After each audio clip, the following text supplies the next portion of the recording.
Pangalis mga kababayan ng stress muna. Joke time muna tayo kasi ang daming na-stress na sa politika. Relax lang po. Ito yung padala ni Lokbani Kamuka. Kwentong katatawanan, mayaman dati. Mayaman dati yung titulo ng kanyang joke. Yung magkumpare po, na matagal nang nagkaiwalay si Juan at saka si Pedro, biglang nagkatagpo. Nagkatagpo sila sa isang karinderya. So sabi ni Pedro, Juan, kumusta ka na niya? Di ba mayaman ka dati? Bakit dito ka kumakain sa maliit na karinderya? Saka naalala ko, marami kang sasakyan at magarang bahay. Pero naghihirap ka na ngayon? Tanong mga kababayan ni Pedro kay Juan. Sabi ni Juan, oo pare. Sabi ni Pedro, saka pare, may tanong ako. Bakit nung mayaman ka dati, nakakamay ka kung kumain? Sabi ni Juan, pare, mahirap kamayin ngayon yung lugaw. Oo nga naman. Mahirap na lugaw na lang yung kinakain niya. Mahirap naman pong kamayin ng lugaw. Yun ang buhay, mga kababayan, parang gulong. Parang sidigong, minsan talaga nasa ibabaw, minsan nasa ilalim. Gulong ng palad. Anyway, matik na po. 200 pesos. Ipadala mo na lang yung GCash mo. O, kasama ka na, kasali ka na sa monthly raffle. 5,000 yung 5,000 yung cash prize. Sa hindi mabubunot po, kasali pa rin sa grand draw. 10,000 pesos yung prize. Dito na tayo mga kababayan sa ating seryosong topic. Yung mga DDS ngayon po, masyado nang sensitive dahil sa nangyari po kay Digong. Tingnan mo itong post ng isang DDS. Andine or Andine siguro. Galit siya sa balita ng pakagawa ng balita ng News 5. Sabi niya, News 5, pakiayos man pagbalita. Nariparo, pagkabayas nyo, parang Bicolano yata, nariparo, nahalata ang ibig sabihin. Respeto. So humingi siya ng respeto. Kasi sabi sa balita mga kababayan ng News 5, ayon kay Vice President Sara Duterte, ang foreign lawyer na si Nicolas Kaufman, ang tatayong lead counsel ni dating Pangulong Rodrigo Duterte sa International Criminal Court, ICC, sa The Hague, Netherlands. Dating prosecutor sa ICC si Kaufman, bago naging International Defense Attorney. Nahaharap ang matandang Duterte sa kasong Crimes Against Humanity. Sa kanyang war on drugs, itinakda ng ICC ang confirmation at charges ng dating Pangulo sa September 23. Umaasa ang mas batang Duterte na papayagan siya ng International Tribunal na maging legal counsel din ng kanyang ama. So, ayaw nila na matawag na matandang Duterte, translation ng older Duterte. Kasi, kawalang respeto. Respeto daw dapat. Bias kasi tinawag na matandang Duterte. Ano naman po yung translation sa older? Ako naging news writer sa napakahabang panahon sa mainstream media. Tinatranslate lang kung ano yung ibig sabihin ng older, matanda. Ano bang ibang translation ng older Duterte? To refer to Digong. Tapos si Digong 80 anyos na. Mag-80 anyos. Anong tawag po ninyo sa 80 anyos? Bata? O baka gusto ninyong tawagin, fetos na lang. Fetos na Duterte. Para masaya kayo, tinatawag siya sa tamang tawag, matandang Duterte. Ang ibig sabihin sa Ingles, older Duterte. In contrast, yung batang Duterte, si Vice President, kasi mas bata pa, anak nga si Vice President Sara Duterte, kaysa sa kanyang ama. Kaya yung tawag sa ama, matandang Duterte. Ang tawag sa anak, batang Duterte. So tawagin natin, fetos na lang si Digong para masaya kayo. Masyado na kayong sensitive ngayon. kung ano-ano na yung mga sinasabi ninyo just to defend Digong. Maswerte nga si Digong kasi nabigyan ng due process. Tapos ang tawag ninyo sa matandang Duterte, disrespect na agad. Masyado kayong naging balat sibuyas. Pero yung iniidolo ninyo, kung makapagsalita, wagas. Kung magbanta, wagas. Ngayon, si Senator Bongo, mga kababayan, umiiyak-iyak. Mangiyak-iyak, mga kababayan. Nagsalita doon sa Liwasang Bonifacio, yung parali nila. Panoorin natin, mga kababayan, tapos basagin natin yung kanyang mga propaganda. Yan mismo yung post niya. Bongo was live 12 hours ago. Emosyonal na nagsalita si Senador Bongo sa harap ng mga supporters ni Tatay Digong. Hindi niya napigilan ang kanyang pagluha abang nagkikwento ng mga karanasan ni Tatay Digong. May yaya nga kayo, Senator Bongo. May paiyak-iyak pa kayo. Kumusta naman yung nangyari doon sa mga biktima ng EJK? Si Digong, buhay na buhay, inaasikaso ng mga doktor, nasa mabuting kalagayan, ligtas, fully secured, binibigyan ng due process. What about yung mga biktima po na mga bata, more than 100 mga bata, hindi nabigyan ng due process? Pinuntahan man lang ninyo noong mamatay sila at iniyakan man lang po ninyo. Di ba hindi po? Yan yung mga bata. Walang kamuang-muang, 3 years old. Si Caitlin Maika Olpina, alangan man drug addict ito, drug pusher ito. Ayan 5 years old, Francisco Manosca, Pasay City, ito taga Rizal. Sanyiko Botocan, 7 years old, Cebu. Danica May Garcia, 5 years old, Pangasinan. Altea Fem Barbon, 4 years old, Negros Occidental. So ilan lang sila sa naging biktima sa war on drugs ni Digong. War on drugs po ninyo. Iniyakan man lang po ninyo. Walang due process hanggang ngayon. Naghahanap pa rin sila ng hustisya at natuwa sila yung kanilang pamilya. Dahil finally, nahuli si Digong at iniharap sa hustisya. Tapos kayo, may gana pa kayong mangyak-iyak. Yan si Bongo. Pagkatapos, nananalangin. Hindi kayo pakikinggan ng Diyos. Lalo na si Digong kasi pinagmumura niyan yung Diyos. Pakinggan natin, mga kababayan, yung drama ni Bongo. Na ang intensyon, alam na natin yung intensyon. Appealing to the emotion ng ating mga mamamayan sa kanilang mga supporters lalo na. Para mag-alsa laban sa gobyerno. Yan ang kanilang intensyon. Ginagatungan nila po ang gulo. Wala man pong kinalaman sa kaso na kinakaharap ni Digong sa ICC, yung ating Pangulo. Siya mismo yung nagsabi po. Si Digong mismo, mamay, i-play ko po. Ito muna na drama, mga kababayan ni Bongo. Magandang gabi po sa inyo lahat. Alam ko, Sa Liwasang Bonifacio yan, mga kababayan.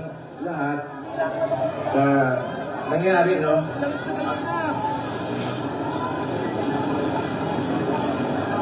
Magto 2,000 din daw yan, mga kababayan. Sabi ng PNP. Kwento ko lang po sa inyo ang huling balita ko kay Tatay Digong. Matagal kaming magkasama. Alam niyo, higit pa sa tatay ang turing ko sa kanya. 1998, una po akong nanimbihan sa kanya. Hanggang 2022, kahit senador na po ako, sinasamahan ko siya hanggang sa huling araw ng kanyang termino. Sumama po ako hanggang makauwi siya sa bahay niya noong June 30 of 2022. Alam ko yung hirap na niya. Halos hindi na nga makasuot ng medyas. Sinong magmimedya sa kanya doon? Malit na bata, suotan ng medyas. Malit na bata, suotan ng medyas. Alam nyo, nakausap ko kaninang madaling araw si Atty. Miguel Dea pagkatapos ng hearing nila at saka si Ma'am Hanilet. Kaya siya ganon siya magsalita Dalawang dahilan, maaaring nag-a-adjust sa oras, at ang pinakamasakit sa lahat, yung sinabi sa akin ni Atty. Mijaldea na hindi binibigay sa kanya yung gamot niya. Tawag niyan mga kababayan, bado-bagi. Bakit po? Mismong si Sara po ang nagsabi, Rodi in good spirit, sabi po ni Sara. The visit lasted only an hour during which they discussed his legal team, family matters, and national issues. Si Sara mismo ang nagsabing in good spirit si Digong, yung tatay niya. Ito yung balita ng Tribune. Vice President Sara Duterte confirmed on Saturday she had met with her father, former President Rodrigo Duterte, at the ICC Detention Center in Scheveningen in The Hague, the Netherlands. President Duterte is in the hospital wing of the detention center. He is in good spirits as well, taken care of. And well taken care of. Tapos sasabihin po ni Bongo, hindi makasuot ng medyas. Malit na bata, hindi makasuot ng medyas. Galing pa nga sa Hong Kong. Pinagmumura pa niya doon sa Hong Kong before siya na nahuli sa NAIA. At dinala sa Villamor Air Base, nilipad sa The Hague, Netherlands. Napakalakas pa ni Digong. Bigla lang nang hina, nang makulong, mga kababayan. Nang hina at umamo. Parang ito, nung wala pa sa ICC ito, nung nasa ICC na, umamo. Nakita ko lang po, sa timeline ko, biglang dumaan. Exact description mga kababayan ni Digong. Nung wala pa sa ICC. Nung nasa ICC na, ito na siya. Huwag kami Bongo. Kaya yung sinasabi mo na nakausap mo si Mijaldea at ang sabi, nag-aalala sa gamot. Baka hindi makapag-inom ng kailangan niyang gamot, binilang pa ni Bongo.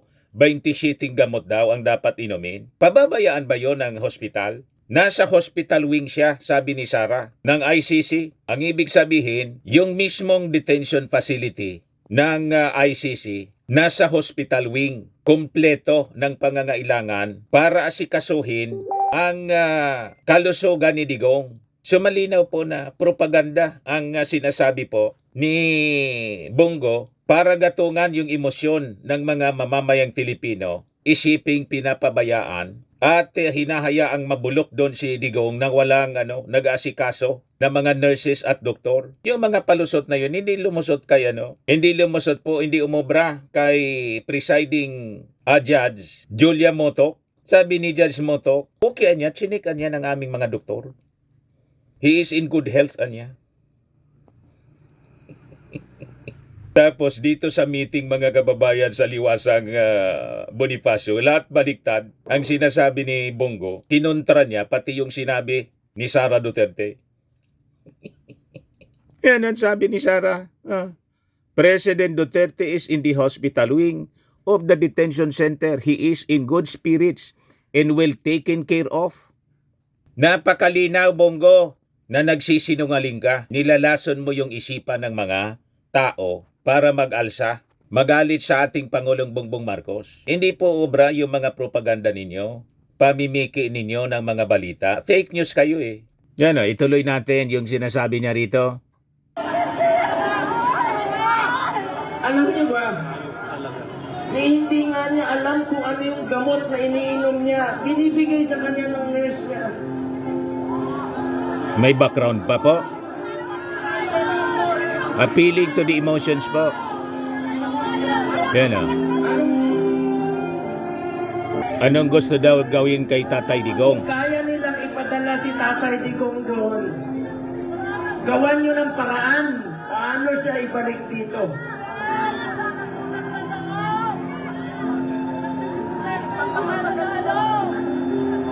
Umiiyak siya. Patayin ko yung mga medisina niya. Bibilangin niya, medisina daw.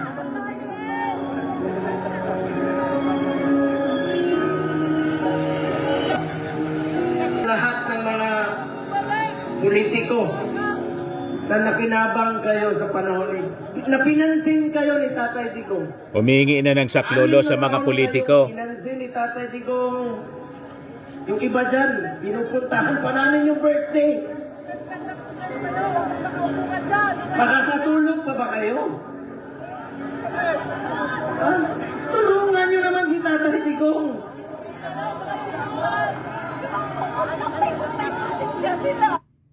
Nanonumbat na mga kababayan si Bongo sa mga politiko. Tulungan daw si Tatay Digong. Kumusta naman po ito? Tinulungan po nila ito? Umiyak ba sila dito?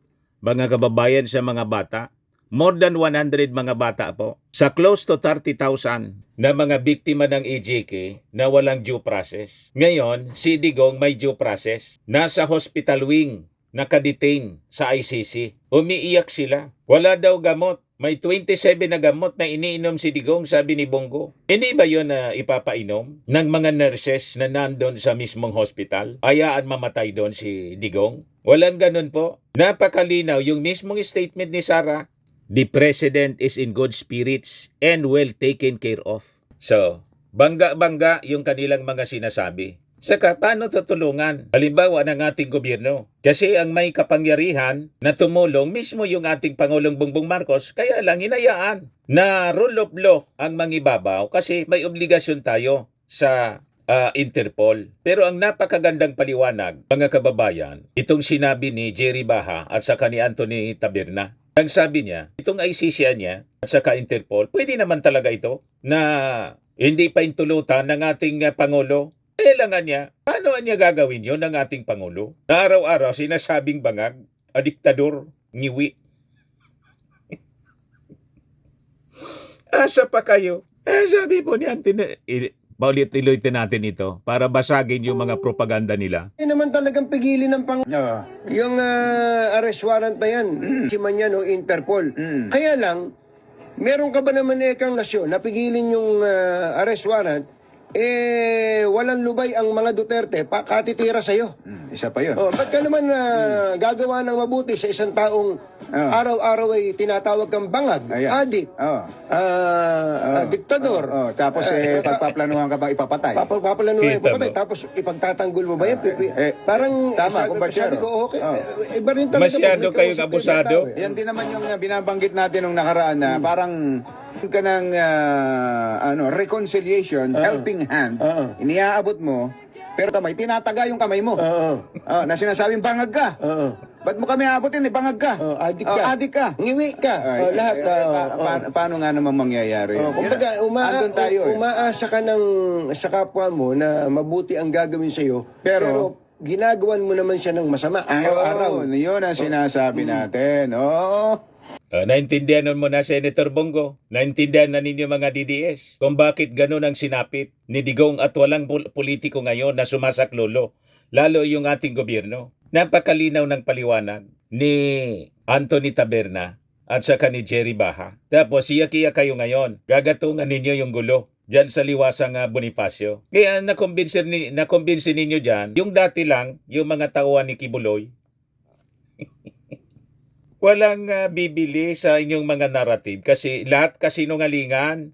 Yan si Bongo. Alam nyo, hindi naman tatakas si Tatay Digong.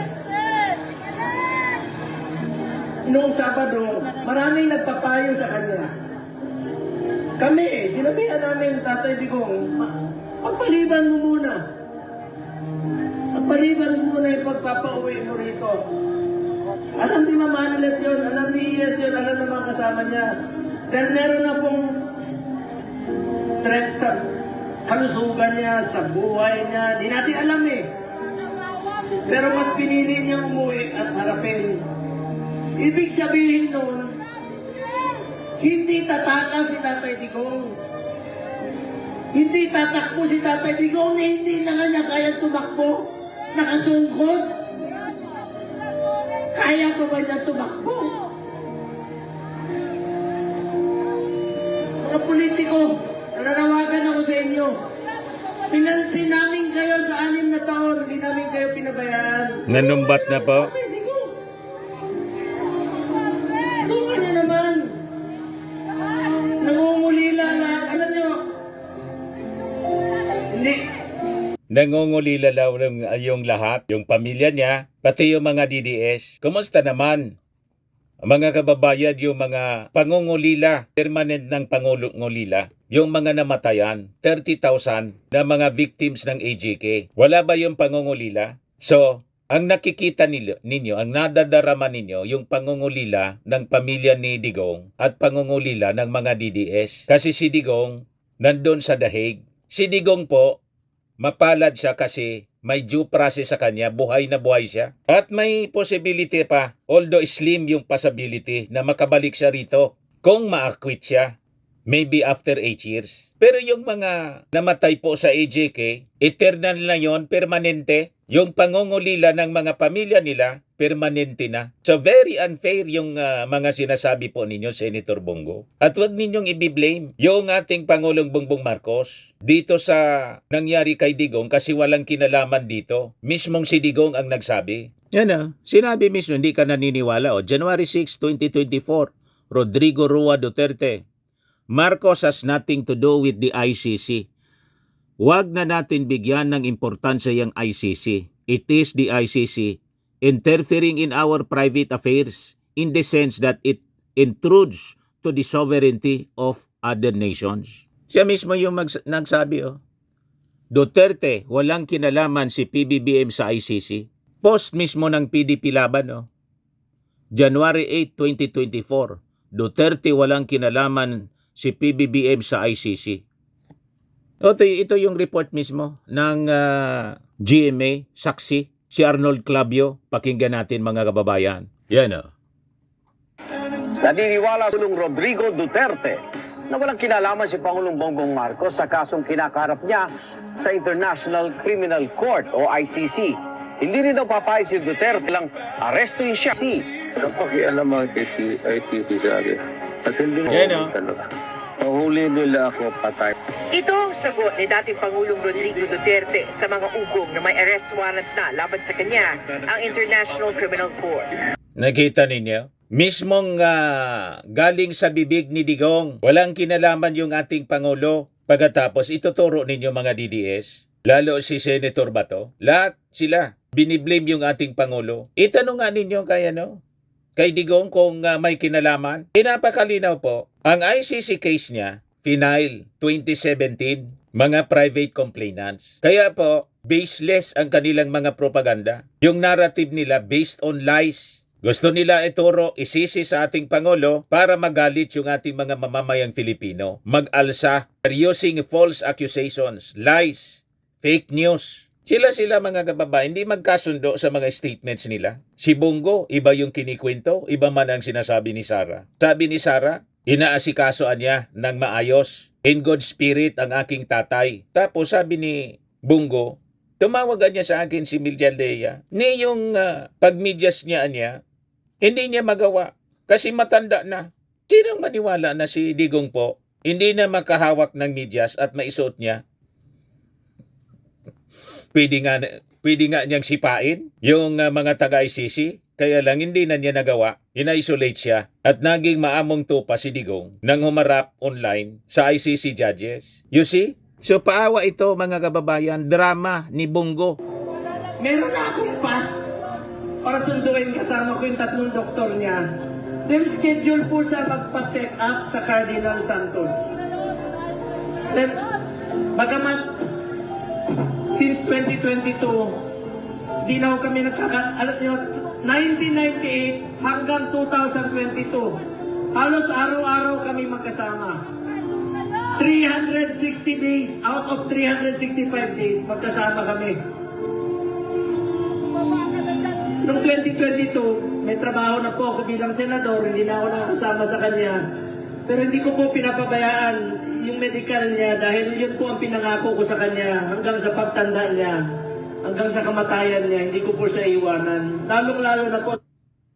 Ganun naman pala, di mag-request ka, mag-petition ka doon sa ICC. Anyway, kasama yung mga pangalan ninyo ni Bongo, si Bato, kasama sa mga, sabi, isusunod na nga po. Malamang sa malamang, di na magtatagal, may warrant of arrest na sila. Lalo na si Bato. Si Bato nga po, inamin ni Bato na natunugan daw niya kaya hindi siya sumama sa sa Hong Kong. Ang ibig sabihin, inayaan nila si Digong na lumarga pa Hong Kong. Pero si Bato, sabi niya walang iwanan, nagpaiwan kasi natunugan daw niya. Si Anilet din, yung asawa, kaya nadili po almost more than an hour. Yung pagsakay sa eroplano, kailangan baguhin yung manifesto. Kasi ang nakasulat sa manifesto, papuntang The Hague, Netherlands, si Anilet, ayaw sumama ni Anilet. Ang renason, walang passport. Paano walang passport si Anilet na galing ang Hong Kong?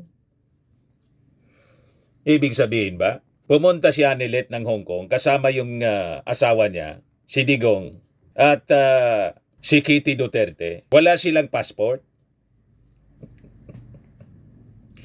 Lahat kasinungalingan, nabubuhay kayo sa kasinungalingan. Tapos sasabihin ni Bato, walang iwanan daw. Walang iwanan pala. Pagkatapos, nang matunugan mo na lalabas na yung warrant of arrest, hindi ka na sumama. Ito si Bato. Yan, report ng People's Tonight. Sabi diyan, Senator Bato sa Hong Kong trip, ICC warrant. Natunugan ko kaya nagpaiwan ako. Ang kita ninyo, napakasinungaling. Sabi walang iwanan. Pagkatapos nagpaiwan kasi natunugan niya may warrant of arrest. Ibig sabihin, nilaglag niya, mga kababayan, in his own admission, nilaglag niya ngayon si Digong. Walang iwanan, may iwanan pala. Nagpaiwan eh. Yan o. Inamin ni Senator Ronald Bato de la Rosa na nakakuha siya ng impormasyon tungkol sa inilabas na warrant ng International Criminal Court. Dahilan kung bakit hindi niya sinamahan si dating Pangulong Rodrigo Duterte sa kanyang biyahe sa Hong Kong kamakailan. Hindi ako sumama sa Hong Kong dahil sa gabi na yon, alas 3 ng madaling araw, dapat ang biyahe papuntang Hong Kong. Pero mayroon nang nag-leak sa akin na information.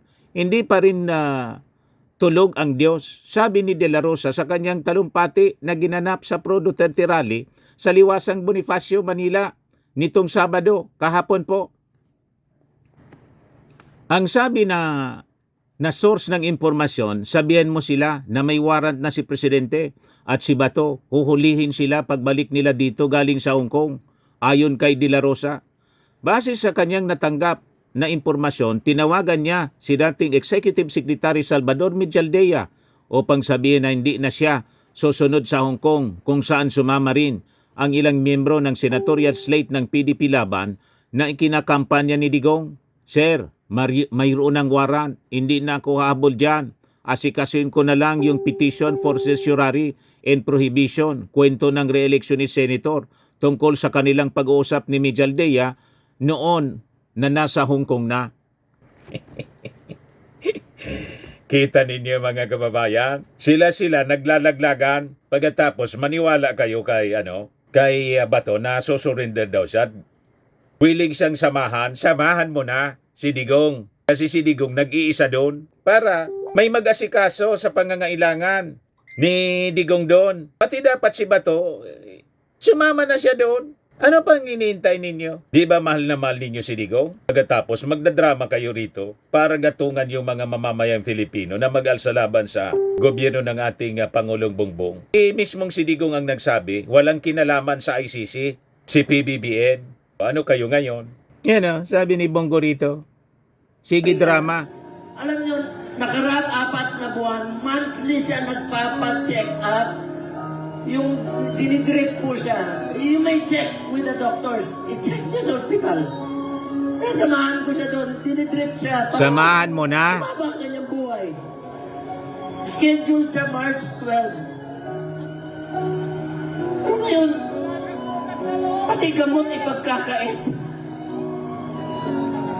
Pati gamot daw ipagkakait. Paano ipagkakait na nasa hospital nga hospital wing si Digong, ang detention cell? Mismong si Sara ang nagsabi, President Duterte is in the hospital wing of the detention center. He is in good spirits as well. In good spirits and well taken care of. Habang yung mga biktima ng AJK ito, abo na sila, mga bata pa naman. Wala nang pag-asang makabalik pa sa mundo.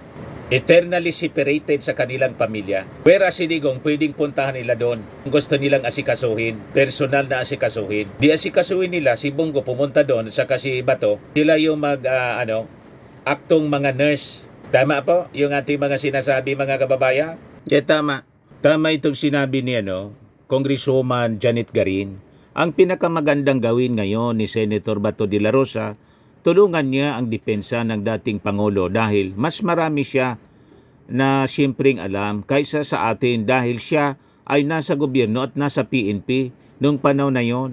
If Congress in session, siyempre pwede siyang, I'm not really sure kung ito ay may a-apply if it is ICC warrant of arrest.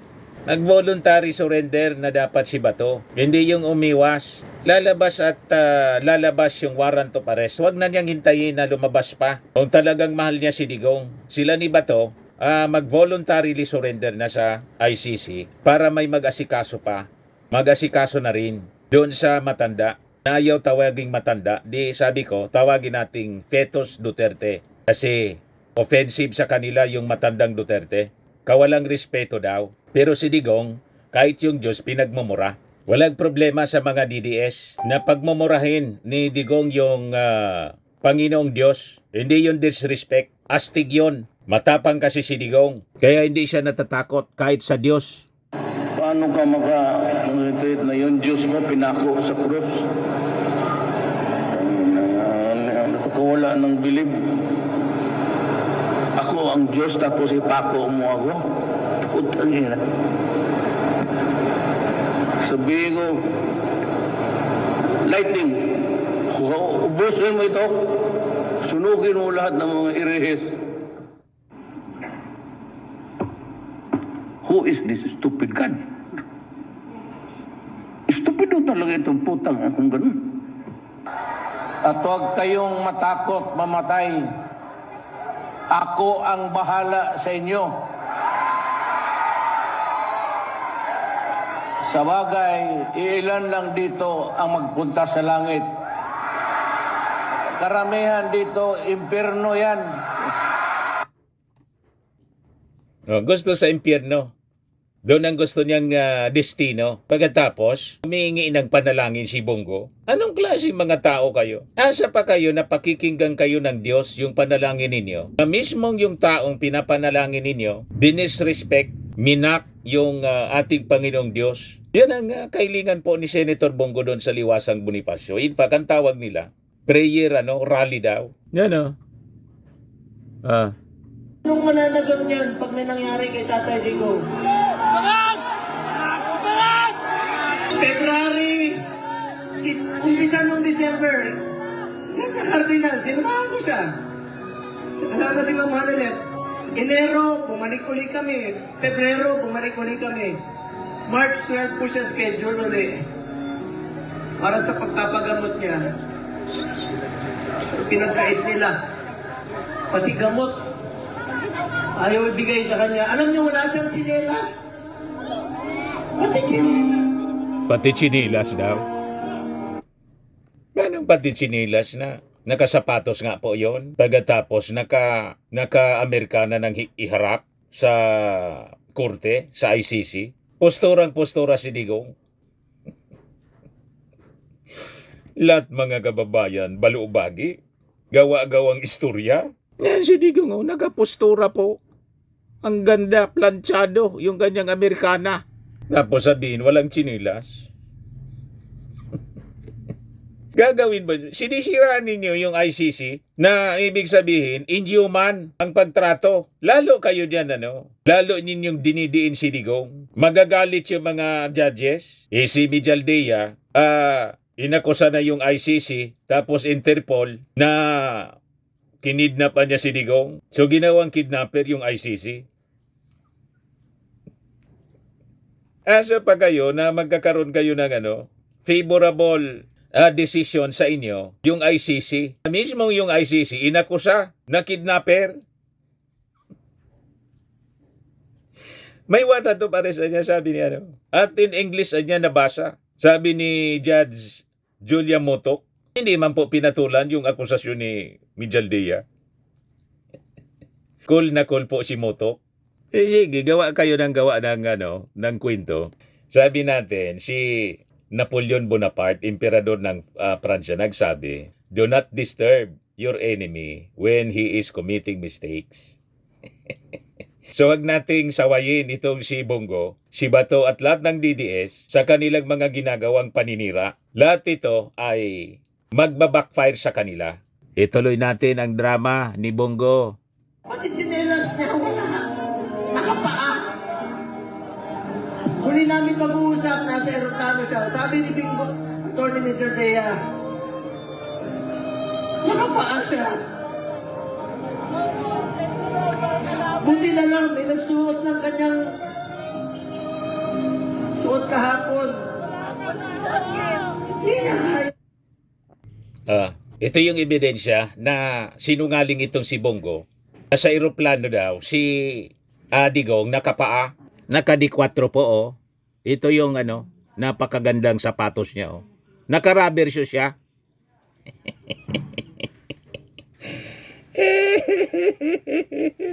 Wag kami Bongo. Ang daling i-search. Konting click lang. In-search sa Facebook. Labas na ang mga ebidensya. Hindi nakapaa. Naka-rubber shoe si Digong. Napicturan po. Naka-D4.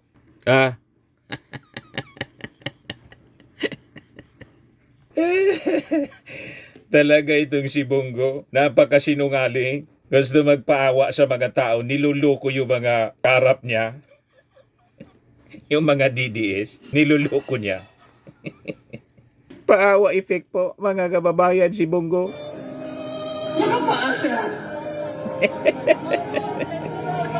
Buti na lang, may nagsuot ng kanyang suot kahapon. Hindi niya kaya. Ang lamig doon. Alam niyo, Pangluloko po, arap-arapan na pangluloko ang ginagawa ni Senator Bongo sa mga kababayan natin, mga DDS po na siyempre maniniwala sa lahat ng sinasabi nila. Kasi yun sila mahilig maniwala sa fake news, sa sarili nilang kasinungalingan.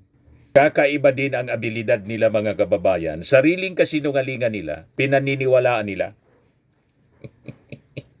Yung sinasabi ni Bongo po, kontrast sa sinasabi ni Sara. Relax na relax po si Sara. Ayan pakinggan ninyo yung sinasabi niya.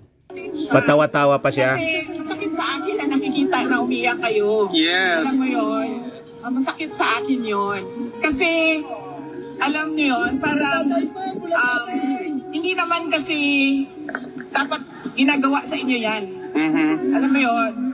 Hindi dapat siya ginagawa sa inyo yan. So tinanong ko siya, sabi ko, ano ba ang mensahe mo sa mga umiiyak? Kasi nasasaktan ako kapag nakikita ko na umiiyak sila. Tapos sabi niya, di umiyak ka din. Kita ninyo? bitaw, ano di ang mo hilak? Umiyak daw kayo. The usual na, alam niya na, yung sense of humor niya. So sabi niya, di umiyak ka din. Then sabi ko sa kanya, alam mo, wala akong masasolve na problema kung iiyak ako. So sabi ko, ano lang, ang kailangan ko lang ngayon ay ang mensahe mo sa kanila para hindi, mabigat sa loob, sa damdamin. Malinaw mga kababayan na propaganda ang sinasabi po ni Senator Bongo, mangiyak-iyak siya. Tumatawa nga yung immediate family, si Sara, pagkatapos si Bongo, sige iyak, isamahan mo doon. Para ikaw yung magtimpla ng gatas, ng kape, magbigay ng gamot. Kayo ni Bato, anong problema ninyo? Dumarga na kayo papuntang Dahig. Samahan ninyo doon sa mismong detention facility para ma-experience ninyo at maasikaso ninyo yung amo ninyo. Hindi maswerte yung amo ninyo kasi at least buhay pa siya. Yung 30,000 plus na mga victims ng AJK, wala na. Kaya sabi ni Congresswoman Garin, Mijaldea is spreading fake news on Duterte's condition. Yan ang ibinibigay kay Bongo, ginagamit sa propaganda. Tinatrato ng maayos si Digong sa ICC.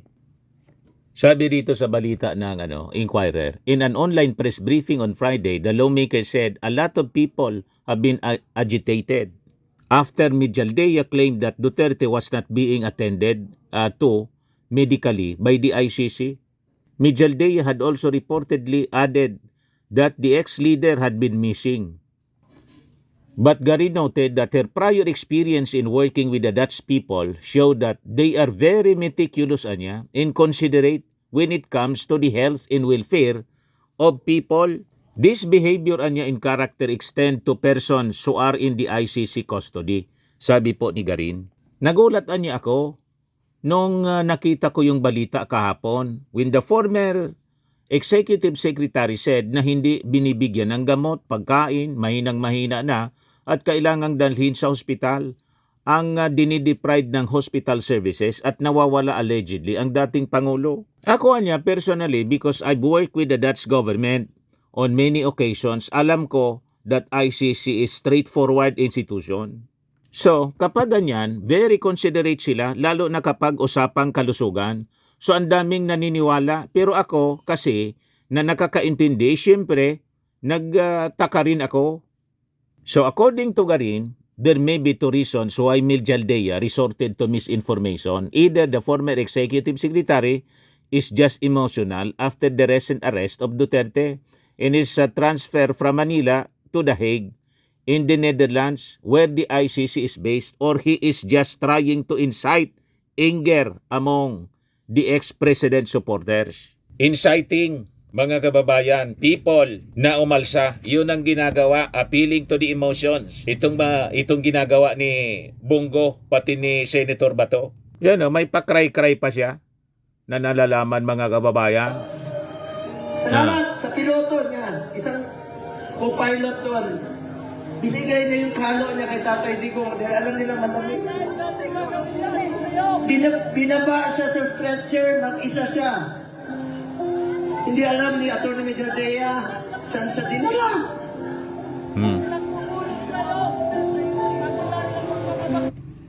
In-address na siya ng ICC, paulit-ulit nilang sinasabi. Kasi ang sinusundan nila, mga kababayan, na sistema, yung sistema ni Joseph Goebbels, yung uulit-ulitin mo yung kasinungalingan, then you will have that illusion of truth. Yan ang kasabihan po.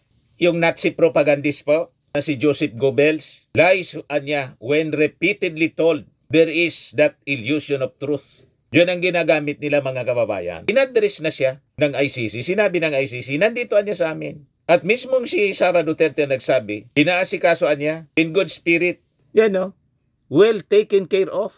Pero si Bongo, ang sinasabi niya, pinapabayaan, minamaltrato. Alam ninyo, itong paulit-ulit nilang kasinungalingan, sigurado, makakarating sa ICC. At imbes, mga kababayan, sila, makakuha ng favor, lalo, mga kababayan, na madidiin si Digong. Kasi iisipin po, lahat ng defense nila kasinungalingan. Ayun, kasinungalingan.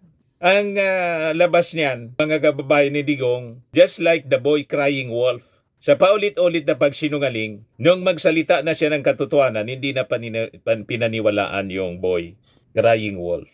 Kasi inisip ng mga tao, nagsisinungaling naman niya yung bata, nagpapasaklolo, under attack siya ng wolf. Nakita niya? Boy crying wolf, mga kababayan, ang kakahinatnan ni Digong. Biglang bumait po. Dati ito siya. Ito na ngayon, biglang bumait at nanghina. Ito siya dati, mga kababayan. President, last question. If one of these days the ICC will come, will you voluntarily submit yourself? Sipain ko po sila mon. But you said a while ago that if somebody will sponsor your fare to the ICC, you will voluntarily submit yourself to their investigation and jurisdiction. Yes. Pero kung sila magpunta dito, sipain ko. But will you confirm that you are willing to submit voluntarily yourself to ICC? Punta ko doon, sipain ko rin sila. Pagkatapos, ito na ngayon si Bongo. Alam ko nangungulila kayo. Nakausap ko si Kitty kahapon. Alam niyo, bilib ako kay Kitty. Sa murang edad na 20, dapat hindi siya kasama sa politika. Dapat nag-aaral siya ngayon. Pero sinama siya sa dumi ng politika. Tinawagan ko siya kahapon. Sabi niya, ninong niya ako eh. Sabi niya, Ninong Bong. Hindi ko mapigilan umiyak. First time ko umiyak talaga. Na kausap siya. Sabi niya sa akin, Ninong, ikaw na muna ang tatay ko. Pero wala na akong tatay. Sa murang edad, pero matapang si Kitty ha. Sobrang tapang. May si background Kitty. pa, mga Sabi kababayan? niya, be strong. Be straightforward. Kumusta naman yung mga victims ni Digong? Yan o, Davao mother who lost 4 sons greets Duterte arrest in tears. Yan o, may rapo. Si Clarita Alia. Clarita Alia burst into tears upon learning the former President Rodrigo Duterte had been arrested and handed over to the ICC to be tried for crimes against humanity. Kababayan niya mismo sa Davao, nawala ng 4 na anak. Si Kitty Duterte, buhay pa yung kanyang tatay. Binibigyan mga kababayan ng due process. Ngayon, si Kitty Duterte, humingi ng panalangin. Yan o. Look, Kitty Duterte urges Filipinos to stand for what is right. Yan o. Yung post niya. Madayaw, I am Veronica Duterte. Tonight at 9 p.m., my father, FPRRD, is going to stand before the pre-trial chamber of the ICC. I am calling unto you, not as his supporters but as Filipinos, to stand for what is right and light a candle. Whether you are in the Philippines or abroad, let us be one in prayer and one in upholding our rights to this sovereignty. One in prayer. Nananalangin siya, humingi ng panalangin para sa kanyang tatay na minora-mora yung Diyos na tinawag pang estupido. Yan o. Ulit-ulitin natin para magising kayo. Paano ka maka-retreat na yung Diyos mo pinako sa krus? Nakakawala ng bilib. Ako ang Diyos tapos ipako mo ako? Putang ina. Sabihin ko, lightning, ubusin mo ito, sunugin mo lahat ng mga irehis. Who is this stupid God? Stupido talaga itong putang akong ganun. At huwag kayong matakot mamatay. Ako ang bahala sa inyo. Sa bagay, ilan lang dito ang magpunta sa langit.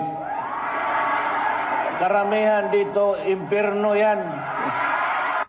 So ano ang kinakatakot ninyo at iniiyakan ninyo? Wala pa man sa impyerno si Digong, buhay na buhay pa. Pwede pa ninyong bisitahin sa dahig. Naintindihan na ninyo, mga DDS. At huwag kayong mananalangin. Yung leader ninyo, hindi man naniniwala sa Diyos. Paano mananalangin ang isang tao na tinawag pa yung Diyos na estupido? Tapos hingi kayo ng tulong sa Diyos. Anong klaseng mga tao kayo? You are full of contradictions. You are confused. Iyang ang hari ng confusion po, si Satanas.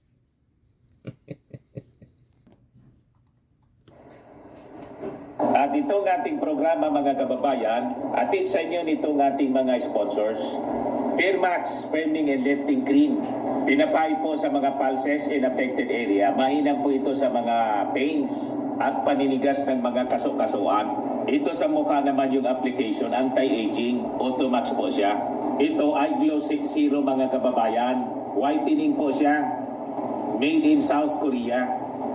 Ito naman po, Nengxia Red Mix Fruit Drink. Gawa po siya sa goji berry. May anti-cancer properties po siya. At sa mga naghanap po ng malinis and spacious fitness gym, pumunta lang po kayo sa aming Colossal Fitness Gym. May Grab car rental din po kami. At bills payment po sa aming office. At saka sa mga Mahilig po sa mga imported bags. Manood po kayo sa live selling ni Madam Eileen Rosales sa kanyang Eileen Closet po. Pati mga shoes, ito yung kanya po. Ito yung kanyang page. Kita ninyo, napakagandang mga online selling po siya. Si Madam Eileen Rosales. Cellphone number niya po, 773-798-7816.